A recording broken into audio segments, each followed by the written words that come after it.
The rain hit the window pane like it had a score to settle.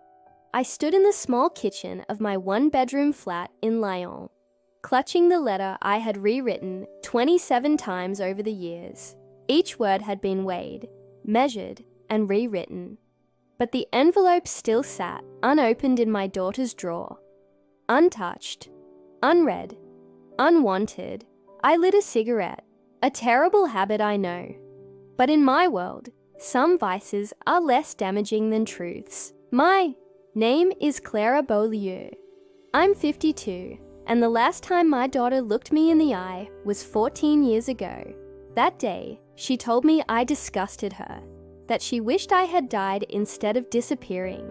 And even though I stood right in front of her, breathing, shaking, begging her to understand, I was already dead to her. She was 17 then, old enough to spit poison, too young to understand what I had survived. Back then, I lived in the same house I'd once believed was a fairy tale dream, a little cottage with a red door and lavender vines growing wild. Except it wasn't a home, not really. Not after Laurent changed. Not after the nights he came home drunk, angry, and louder than the silence I drowned in every day. For years I stayed, for Lucy. She was our only child, our miracle after 5 miscarriages. She had Laurent's eyes, my smile, and a fire in her spirit that scared me sometimes. I used to tell myself I endured the pain so she wouldn't have to, that I was shielding her by being the punching bag. But pain doesn't stay neatly contained. It leaks, it drips through the cracks, and children always drink what's left behind. The night everything ended, Lucy was at her friend Clarine's birthday sleepover. I remember because she'd begged me to let her go. I remember because I told her to have fun, something I rarely said without worrying how Laurent would react. At 11:13 p.m., he came home drunker than usual. I smelled whiskey before he even opened the door. "What did you make for dinner, Clara?" he slurred. I didn't answer. I had already learned that silence was safer than words. He walked into the kitchen, opened the fridge, and slammed it shut, empty. Like this damn house. Then he picked up the vase, our anniversary gift from Lucy, 3 years earlier, and threw it across the room. That night, he didn't hit me. He just broke everything else.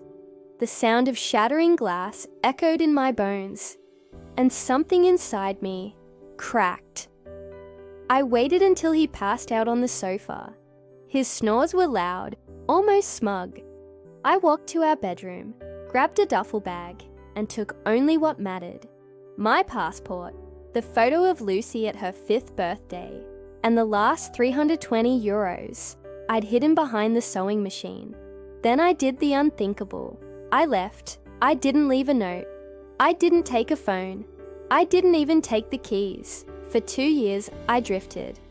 I slept in shelters, worked cleaning jobs, under false names, and kept my head low. I moved from Marseille to Grenoble, then to Dijon. Every time someone got too friendly, I ran again. I lived like a ghost in my own country. It wasn't courage that pushed me forward. It was survival. You see, when you've lived with a man who once held a knife to your throat because you overcooked the fish, you learn that disappearing is safer than explaining. I thought of Lucy every single day. Her laugh, her stubbornness, the way she used to braid my hair when we watched old musicals together. I missed her with a grief I couldn't describe. But I also knew this. If I went back, Laurent would make me pay. And this time, I might not survive it. I told myself she was safer without me. I convinced myself she would understand. One day, was wrong. 5 years after I left, I dared to search her name online. She had just turned 22. There was a photo on Facebook. She was graduating from university, smiling next to her father. He looked older, but that same coldness stared back at me through the screen. She looked beautiful and angry. Even in her smile, I saw it. I found her address and sent the first letter. It started simply, "Lucy, I am your mother. I know you may never forgive me, but please know that I left, not because I didn't love you, but because I loved you too much to die in front of you." No reply. 3 months later, I sent another, then another. After the 7th letter, a package arrived at my door. No note, no return address. Inside was a box containing every letter I had sent, still sealed. That was when I stopped writing. Until today. Tonight, I sat by the window, the letter in my hand, and did something I hadn't done in over a decade. I called her. She answered on the second ring. "Hello." Her voice had matured, but I'd know it anywhere. I froze. My mouth went dry. "Lucy," I whispered. Silence.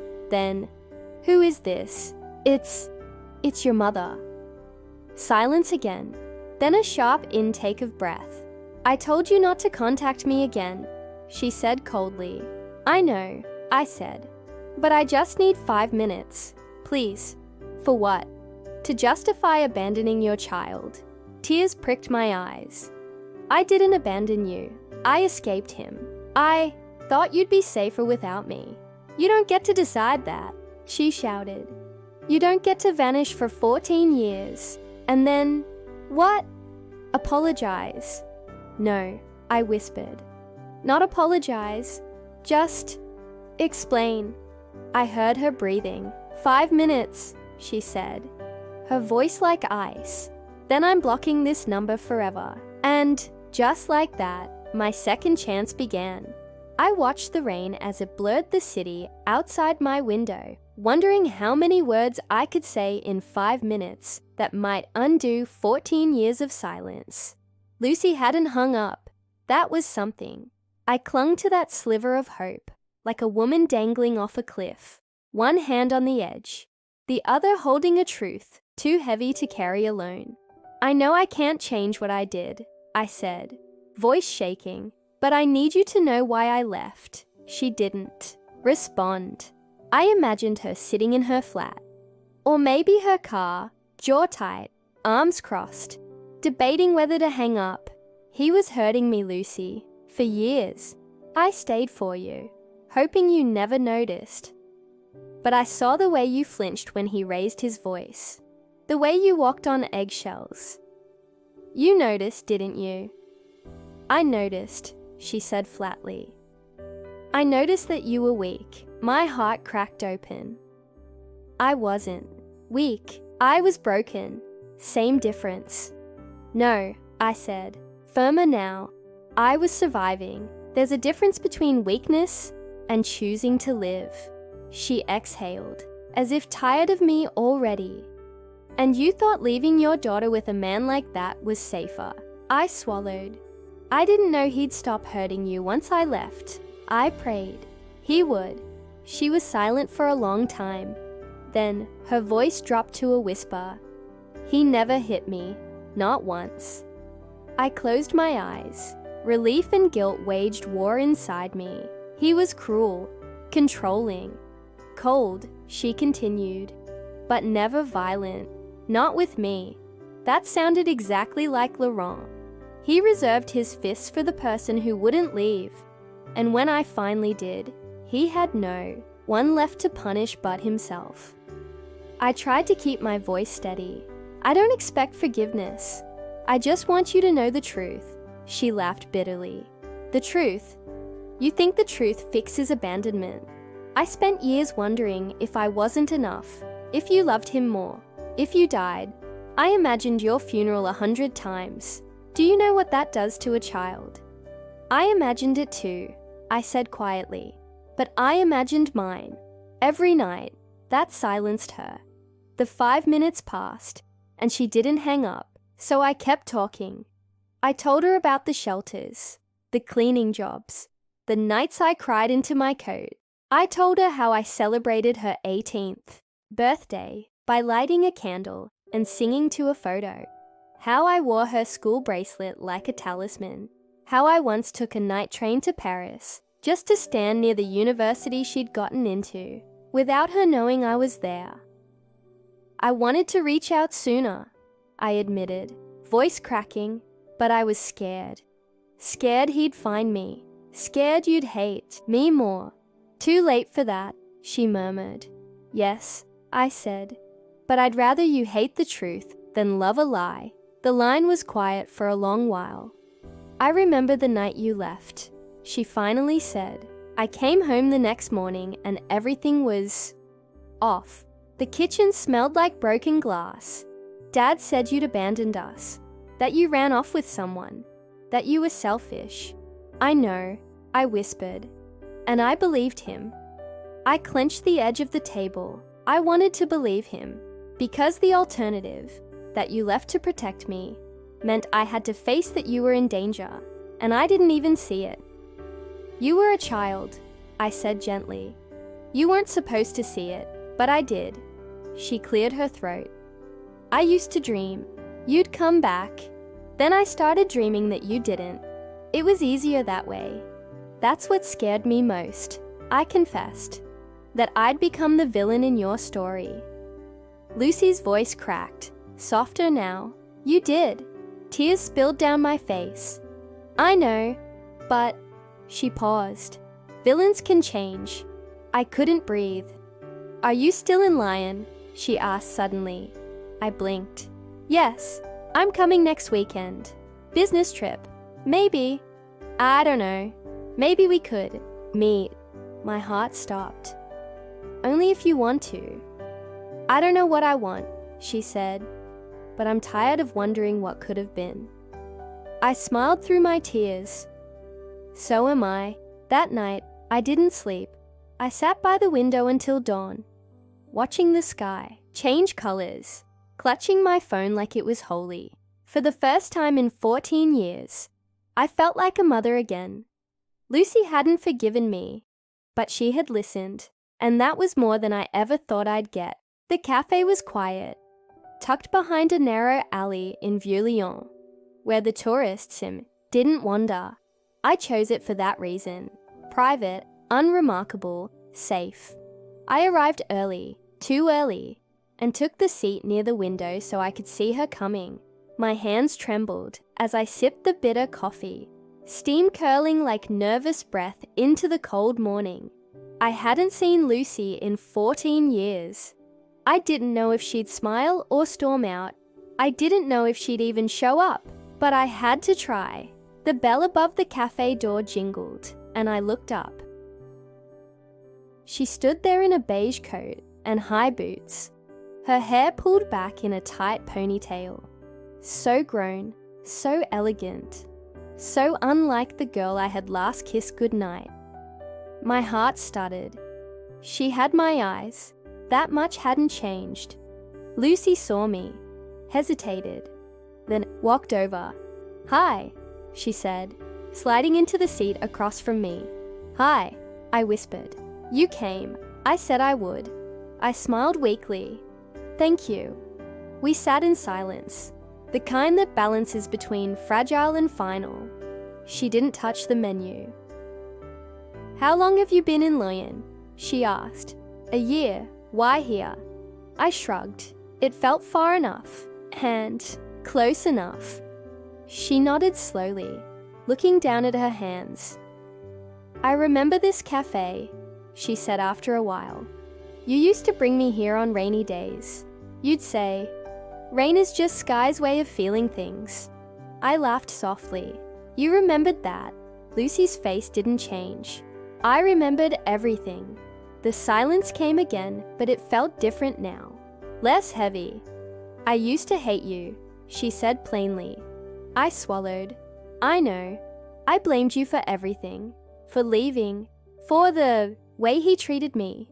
For being alone at my graduation. For never calling. I deserved that. She looked up sharply. Don't do that. Do what? Take all the blame. It makes it harder to stay angry. I blinked, unsure how to respond. I spent years thinking, if I ever saw you again, I'd scream, or cry, or throw something. But now, I don't know. I don't feel like I thought I would. What do you feel? She hesitated. Tired. We both sat back. I never remarried, I offered gently. I figured. I didn't want anyone else to know me. Not after him. Not after you. Lucy tilted her head. You never wanted to build something new. I was waiting. For what? For this, I said, voice trembling. For you. Her lip trembled slightly, but she looked away. You don't get to just come back and be my mother. I know. You don't get to expect that. I don't. But I don't know what else to do with you. I smiled sadly. Maybe we start small, like this. She considered it. Coffee with a stranger who knows too much. Stranger or not, I never stopped being your mother. Lucy looked at me for a long time. Did you love him, even after everything? I closed my eyes. I thought I did. For a long time, I confused fear with love. It's hard to tell the difference when someone controls every beat of your heart. And when did that stop? The day I realized. You'd grow up thinking this was normal. That love meant pain. She nodded. I'm in therapy now. I'm glad, I said. I should have been in it years ago. I don't sleep well, she added. I flinch when someone slams a door. I over-apologize. I shut people out. Me too, I said quietly. Lucy exhaled, as if letting out years of buried pain. I hate that we're alike. I understand, but maybe that's why we can fix this. She finally took a sip of her coffee. It had gone cold. I offered. We could meet again. No pressure. Just coffee. Just time. She looked at me, softer now. I can't promise anything. I'm not asking for promises. A pause. I have a photo of us, she said suddenly, from my 8th birthday. I used to keep it under my pillow. You were wearing that blue dress with daisies. I remember that day, I said. You laughed so hard when the cake collapsed. You made it yourself. It tasted awful. We both laughed. And for a moment, we were in that kitchen again, with flour on our hands and joy on our faces. Lucy stood. I have a meeting soon. Of course. She looked at me, searching. I'll text you. The words floated between us like a fragile truce, and then she left. I stayed in the cafe, long after she was gone, watching her disappear down the cobbled street. She didn't turn back, but she didn't slam the door either. And sometimes, survival isn't just about running away from pain. Sometimes it's about standing still when forgiveness begins to walk toward you.